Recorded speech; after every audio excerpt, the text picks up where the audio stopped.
Hi, I'm Melissa Cobb. Come fly with AOPA. This week, pre-flight tips from an A&P, an airport battle in Colorado that could have national implications, and a backcountry beast of an airplane built for mission work. AOPA keeps flying safe, accessible, and fun by protecting your freedom to fly. We are the most trusted one-stop resource for all things related to general aviation. Become an AOPA pilot today. Happy New Year, everyone. I hope it's off to a great start. I just finished my first flight of the year. Let me know in the comments below if you've done your first flight of 2024 and also if you're one of those people who like to be the very first one to do a takeoff and landing at your home airport. Well, pre-flight is the most important task before starting any flight. And we get our own resident expert, that's A&P and airplane whisperer Carlos Cilliers, to give you some guru tips on upping your pre-flight game. We're going to just add a couple of things to your standard pre-flight, 5 or 6 items that stand out that are not covered in the POH. We're going to look at the belly. The belly is a great indicator of anything amiss in the engine. If there's an exhaust leak or an oil leak, it's going to show up on the belly. Exhaust leaks are going to manifest themselves as gray stains on the belly. If the exhaust comes out anywhere it shouldn't, it usually stains the inside of the cowling and may show up as a stain on the belly. And oil leaks are the same thing. You know, these rental Cessnas and rental airplanes, typically if it's not your own airplane, they're a little dirtier. As long as the dirt is dry and sort of a matte finished, it's not that bad. But if it's a wet slick of oil, that's sort of cause for concern. And take a look, do some further examining and see if there isn't a catastrophic oil leak going on. Cool, so thanks for telling us all those tips about the belly. You also mentioned something about the flaps. One thing to do is give the flap a good firm tug, and if you look at the skin area above the 2 flap tracks, if you see significant oil canning, which is distortion of the metal, that's a sign that the airplane has been actually damaged. The flaps have been oversped and it cracks the lower flap tracks. So that's usually something that mechanics check on an annual, but it's a great idea to check that on pre-flight too, because it'll prevent further damage. Cool. So another thing you mentioned was a special way that you can check the elevator to make sure it doesn't have any structural issues. Can you tell us more about that? We had a really good instance a couple of years back where a very astute CFI was doing a pre-flight on the 172, and she moved the elevator and she noticed that the horizontal stabilizer was making a clunking sound, and she said, "This doesn't seem right." And so they called me in, and it turns out that there was actually a repair defect, and the elevator was really grossly misaligned and actually had to be replaced. But because she paid attention to things other than just looking at it and moving it, she said, "Wait a minute, this doesn't seem right." And the way that it felt and how it wasn't smooth. Exactly, right? Yeah. You think, well, this is completely independent of the elevator, but the stresses in the elevator made this structure oil can, and there was a pronounced tunk sound as they were moving the elevator up and down. Something we talk about a lot on the pre-flight and that you do every time before you fly is you check the quality of the fuel and you check to see if there's water, if there's sediment in it, but most people have never actually seen what that looks like. So water is heavier than fuel and it will go to the bottom, right? And it's got a slightly different look, clearer than the blue fuel. Okay, so we'll see what it looks like when you add just a little bit of water to this fuel here. So first it looks kind of, there are a couple bubbles right there, but then you can tell, that the water's heavier and that it's gone to the bottom. And of course, if there is water in your fuel, you should continue draining until it's gone. And if it's a significant amount, more than maybe a half ounce or something, get your mechanic involved and see if there's nothing else. More than a half ounce you think is? So, yeah. Okay, cool. Yeah. As a CFI, something I look for when I'm getting an airplane to go fly, I rent, I don't own my own airplane, so there are many different people flying it. You don't know who's flown it last, so you have to do an extra thorough pre-flight. And something else I look for is the quality of the oil. The oil, if it's really, really new and clean and beautiful, it should indicate to you that it recently came out of maintenance. And when a plane has just come out of maintenance, there are little bugs that might not have been caught. And I'm going to add that it's very hard to see the oil level with clean oil, and so get a piece of paper on the dipstick too. Get a piece of paper, clean it off? Or put the piece of paper on the back of the dipstick, and you can see the oil stain. Gotcha. Yeah. That's a pro tip. I love that. I didn't know that. Thank you. Thanks for joining us in this video. Thanks for giving us all these helpful tips, and we'll leave you with one last thing. And that is, Don't over tighten your dipstick. They're horrible to remove if you do. Thanks, Carlo. Appreciate those tips. The FAA is also sharing tips, and that is on how to monitor the health of your engine. The agency recently released an updated advisory circular. It's called Reciprocating Engine Power Loss Accident Prevention and Trend Monitoring. Now, that advisory circular reviews operational causes of engine failures, and they provide recommendations that you can take to prevent or reduce the chances of having an engine failure. And they also provide a sample program for an engine trend monitoring system. So we'll drop a link to that updated advisory circular in the description below. If your New Year's resolution includes flying yourself to new destinations, Mexico might be on your list, but take note there are new entry procedures for flying general aviation into Mexico. The Mexican Federal Civil Aviation Agency has implemented new entry procedures for all foreign aircraft entering the country. The new procedures went into effect on January 1st. So what it is a new single entry authorization. It's required for all foreign registered aircraft. It's good for 180 days. And during that time, you can enter and depart Mexico freely. Now, operators are urged to request this authorization 2 days before the aircraft is supposed to enter the country. You can get all the details on our website. We'll drop a link to that article in the description below. Well, a major battle is heating up at Rocky Mountain Metropolitan Airport in Superior, Colorado. For decades, the town has been allowing incompatible land use around the airport, and residents, even though they signed aviation easement agreements saying that they understood that there would be noise and vibrations from aircraft flying overhead, well, they are seeking legal means to try to limit operations at the airport. And now the town itself has also sought legal counsel. Now, AOPA is working with state and regional parties on this issue because this case could have national implications. And AOPA Northwest Mountain Region Manager Brad Schuster is working this issue, and he joins us now to talk about the implications that this could have at airports across the U.S. Brad, thanks for joining us. For sure. Yep. First of all, know that Rocky Mountain Metro Airport was established in 1960. That's important to know because at the time the city of Superior began making zoning decisions, that wasn't until the 1980s and 1990s, where a particularly large one in the airport influence area, a development called Rock Creek, it has over 2,800 multifamily and single-family homes and a couple schools. Construction has proceeded in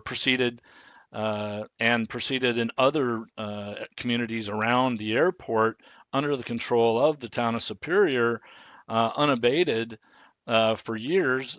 And that kind of brought us to where we are now, where those people are predictably upset because of airport noise and pollution. Okay. Now, what message could this send to people across the country? Well, again, it does depend upon what and if and what the lawsuit looks like if it comes out. But it is ironic that this is happening despite having countless and well-documented warnings that building residences in close proximity to an airport, particularly the third busiest in the state, are going to have negative impacts on the residents that are placed there. Okay. Now, for pilots who are hearing about new, proposals for new developments and stuff near their airports, what can they do to try to help prevent this from happening at their airport in the future? Well, this is a classic case of incompatible land use near airports, and whether it's industrial but particularly residential, when this type of development occurs over the objections of the sponsor, this is the predictable outcome.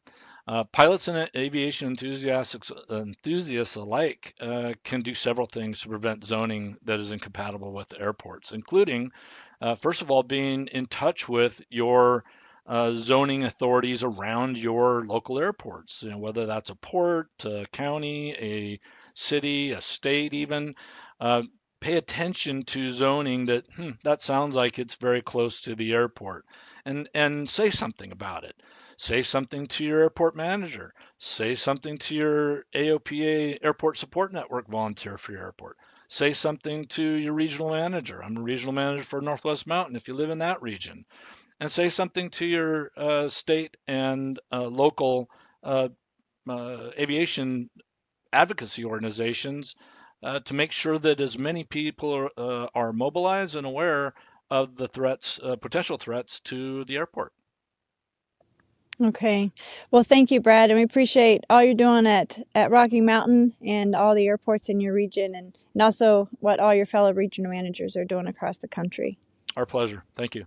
Well, finally, this week we bring you an up-close look at the backcountry aircraft Bearhawk 5 that Virgil Irwin built special for mission work. We caught up with him last summer at the Arkansas event. Take a look.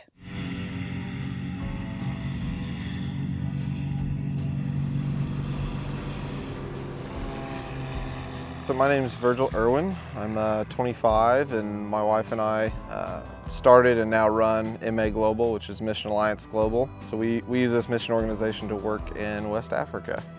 So I started doing work really in Central America when I was in high school. Spent a lot of time in Costa Rica and Nicaragua area, and we just started working with some people down in the Talamancan Mountains there, and I fell in love with working with remote people groups and that kind of stuff. And so as we moved forward, my wife and I went to college, and she got a nursing degree. I went and did a business and cross-cultural ministry degree, and then we just really started exploring the different areas of the world that we could go and work in. And one of those trips we went and we're doing some medical work in West Africa.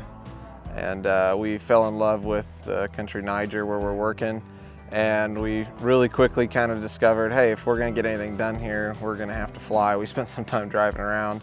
And so that's where flying came in. I came back, started learning, got my pilot's license, and learned from an old retired mission pilot who was 82 years old when I started flying with him. And I fell in love with aviation out of a need, and it's cool to be able to use something that you got a passion for. Our slogan, so that all may know, how we kind of fulfill that, or how we work that out, is we come in and we serve the people.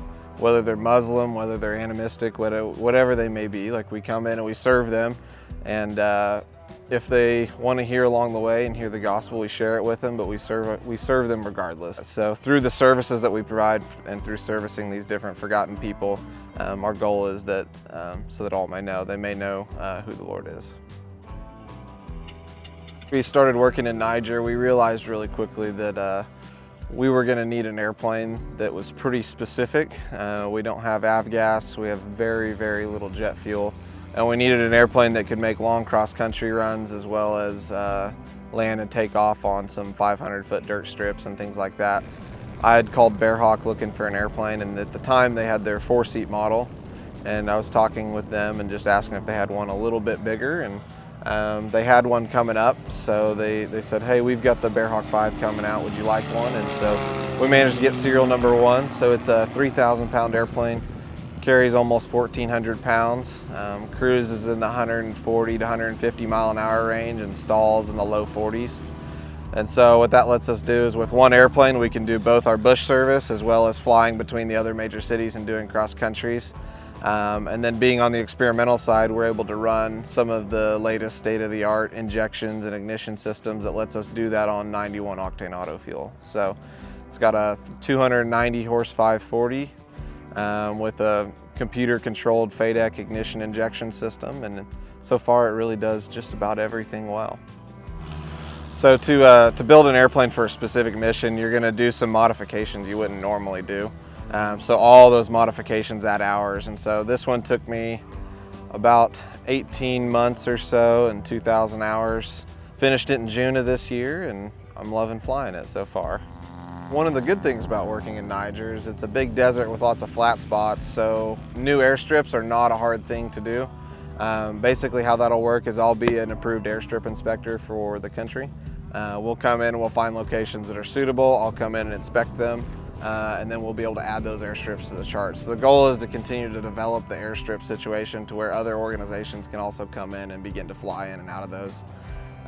So this airplane will be doing a lot of airstrip development. It'll be the first one going in and making sure it's doable. And then on top of that, while we're working on airstrips, we'll be doing medevac. We have a setup where we can run 3 seats and a stretcher in the airplane. So we'll do rural medevac as well as medevac from some of the other major cities.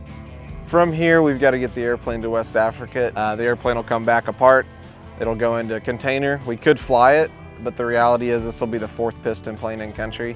So we have to ship every single part. We need drums of oil.